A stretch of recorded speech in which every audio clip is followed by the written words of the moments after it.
Hello students, कैसे हैं आप लोग? सब बढ़िया? वेक्टर सीख रहे हैं आप लोग सच में? अच्छा, चलिए। तो देखिए, ऐसा है, इस क्वेश्चन में पहली बात तो ये क्वेश्चन कहाँ से है, तो एच सी वर्मा, और जो वर्कड आउट क्वेश्चन है, ये बुक में बना हुआ है, और ये क्वेश्चन नंबर 1 है वर्कड आउट का, और हम लोग इसको अपने हिसाब से बनाने की और समझाने की कोशिश करते हैं। देखिए, ऐसा है, a vector has component along x axis equal to 25 unit and along y axis equal to 60 unit. कोई वेक्टर है, कंपोनेंट गिवन है, x में 25 और y में 60। Find the magnitude and direction of vector. Magnitude and direction दोनों required है। तो चलिए, ऐसा है कि हम लोग ये डायग्राम में समझ लें। This is y axis, this is x axis, है ना? तो x में कितना है, कंपोनेंट उस वेक्टर का कितना है, x में लिखा हुआ है 25 यूनिट। मान के चलिए कि ये जस्ट ऐसा रहा होगा,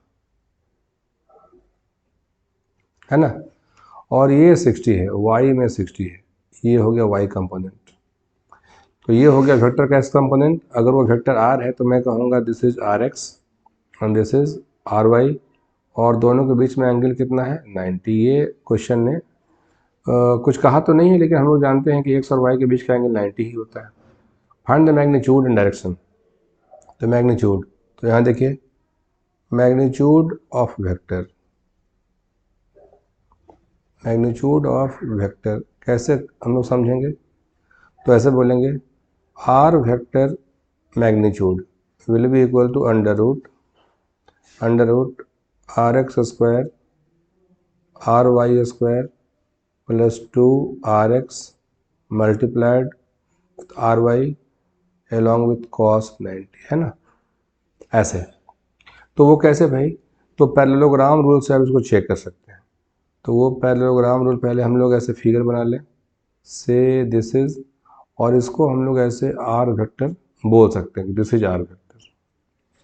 और आर वेक्टर को ऐसे समझाया जा सकता है कि R vector R X along I cap and R Y along J cap की तरह से ऐसे समझाया जा सकता है, ठीक है?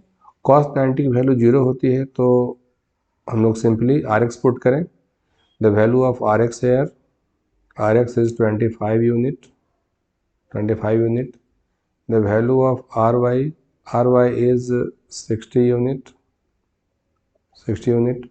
तो rx की वैल्यू कितनी है, 25 स्क्वायर। ry की वैल्यू कितनी है, तो ये 60 स्क्वायर प्लस 2 ry जो भी हो। अगर हम लोग ऐसे 25 भी पुट करते हैं, ऐसे 60 भी पुट करते हैं, cos 90 0, ऐसा हो गया। तो ये वैल्यू कितनी हो जाएगी, just only 25 square plus 60 square, that will be 65 unit. This is magnitude, है ना? डायरेक्शन की बात हो जाए, तो आइए हम लोग इस एंगल को जरा समझें, ये वाला एंगल। तो अगर इस एंगल को हम लोग ऐसे थीटा कहेंगे, तो tan थीटा, तो tan theta will be equal to I R Y upon R X. इतना तो बोला ही जा सकता है। तो tan theta will be equal to R Y is 60 यूनिट, और ये 25, ये 5 से कैंसिल होगा, है ना? तो tan theta will be equal to 12/5। तो हम लोग इसके बेसिस पे क्या कर सकते हैं, resultant vector makes an angle, resultant vector makes an angle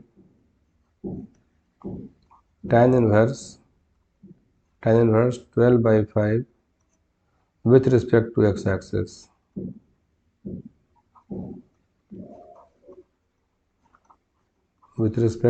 x axis, है ना? मैं उम्मीद करता हूँ कि समझ में आपको आया होगा, ठीक?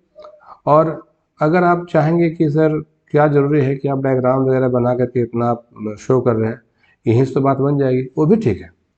देखिए, आप उसको ऐसे सीख सकते हैं, इस तरह से कि देखिए साहब, R vector will be equal to R X along I cap and R Y along J cap.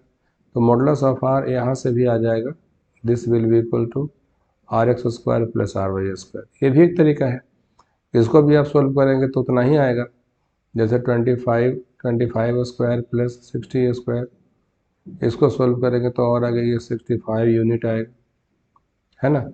ये हो गया आर, ये हो गया आर, तो आर हो गया 65 यूनिट, सही है। और एंगल की बात है तो as usual tan theta will be equal to y component of that vector divide by s component of that vector. और इसको आप सॉल्व करेंगे तो फिर से वही उतना आएगा 12/5 दैट tan थीटा। तो आप डायरेक्टली इससे भी सोच सकते हैं। मेरा प्रयास था बच्चों को सिखाया जाए, और एग्जामिनेशन के पॉइंट ऑफ व्यू से तो टाइम सेविंग टेक्निक होना ही चाहिए।